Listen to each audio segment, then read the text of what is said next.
आपके घर में बेड है, वहां पर जो गद्दे हैं वो 2 गद्दे हैं एक बेड के ऊपर, तो ये वास्तु के नजरिए से बेहद खराब चीज है। आपके घर में आपसे कले बने रहेंगे, मधुर रिश्ते नहीं रहेंगे, टकराव रहेगा।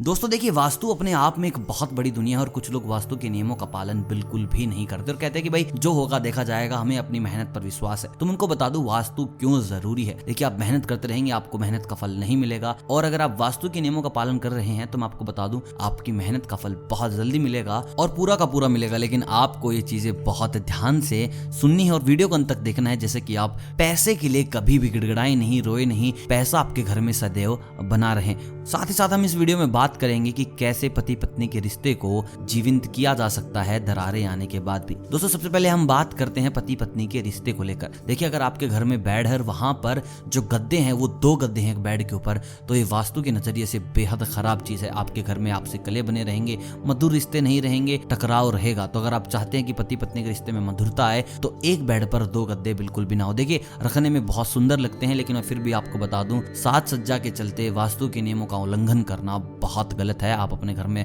बहुत सी बीमारियों को बुलावा देते हैं, ऐसा करके समस्याओं को बुला देते हैं, साथ ही साथ अपने रिश्तों को बिल्कुल खत्म कर देते हैं। दोस्तों, अगर बेडरूम में कोई शीशा है तो ये भी बहुत गलत बात है। वास्तु के नजरिए से ऐसा बिल्कुल भी नहीं होना चाहिए। जितना जल्दी हो सके उस शीशे को बाहर निकालें। और अगर आपके घर में स्पेस नहीं है, शीशा आपको बेडरूम में ही रखना है, तो आप रात को सोते वक्त उस पर कपड़ा डाल दीजिए, कैसे भी कीजिए, लेकिन उसका जो प्रतिबिंब है वो बिल्कुल भी आपके ऊपर नहीं पड़ना चाहिए। अगर ऐसा हो रहा है तो आपके रिश्तों में कड़वाहट बनी रहेगी। दोस्तों, बात करते हैं पूरे परिवार की। देखिए, अगर पूरे परिवार में ही मनमुटाव रहते हैं, बच्चों में प्रॉब्लम है, घर के बड़ों में, तो आपको एक फोटो क्लिक करवानी है जिसमें सारे के सारे घर वाले हैं, और उस फोटो को घर के बरामदे यानी कि आपका जो कॉरिडोर है, जिसे आप ड्राइंग रूम भी बोलते हैं, वहां पर एक सबकी फोटो लगानी है और सबके चेहरे हंसते हुए होने चाहिए, और जो घर के बुजुर्ग हैं वो बैठे हुए होने चाहिए और बाकी लोग खड़े हुए। ऐसा करने से वास्तु आपके जीवन में जरूर खुशियां लेकर आएगा। दोस्तों, बात करते हैं पैसे की कि कैसे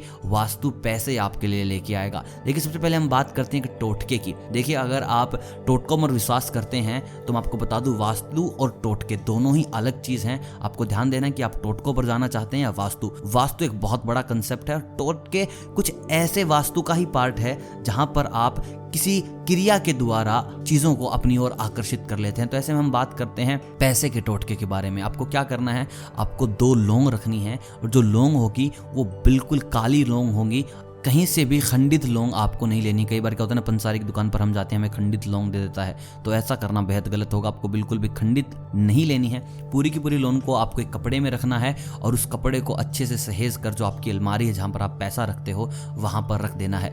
मानना है कि वो लौंग और वो लाल कपड़ा, देखिए कपड़ा लाल ही होना चाहिए, किसी और कलर का कपड़ा नहीं होना चाहिए। टोटका फेल हो जाएगा अगर आप किसी और कलर के कपड़े का उपयोग कर रहे हैं। तो उस लौंग को उठाना है और अपनी घर की जो अलमारी है, तिजोरी है, जहां पर आप पैसे रखते हैं, वहां पर विराजमान कर देना है, यही समझकर कि वो लक्ष्मी माता का रूप है। देखिए, अगर आप टोटके में विश्वास करते हैं तो आपको बिल्कुल पूर्णतया उसको यही मानना होगा कि ये लक्ष्मी माँ है और तब रखना होगा। अगर आपके दिमाग में थोड़ा बहुत भी पजल है कि ऐसा होगा नहीं होगा, तो आपकी जो क्रिया है उसको पूरा का पूरा काम नहीं बनेगा और जो टोटका है वो भी काम में नहीं आएगा। तो संभल कर आपको देना है इस क्रिया को अंजाम, ताकि आपके पास ज्यादा से ज्यादा पैसा आ जाए। दोस्तों, आपको अपनी घर की झाड़ू किसी को भी नहीं देनी है, चाहे कोई भी मांगने आए, कितना भी आपका घनिष्ठ मित्र हो, पड़ोसी हो। अपनी घर की झाड़ू किसी को 5 मिनट, 10 मिनट, आधा घंटा, इतने के लिए भी नहीं देनी। कई बार क्या होता है ना कि 2 मिनट में वापस दे देंगे तो कोई नहीं चलता है। आपको बिल्कुल भी ऐसा नहीं करना है, क्योंकि घर की झाड़ू को लक्ष्मी माँ का रूप माना गया है। अगर आप ऐसा कर रहे हैं तो जो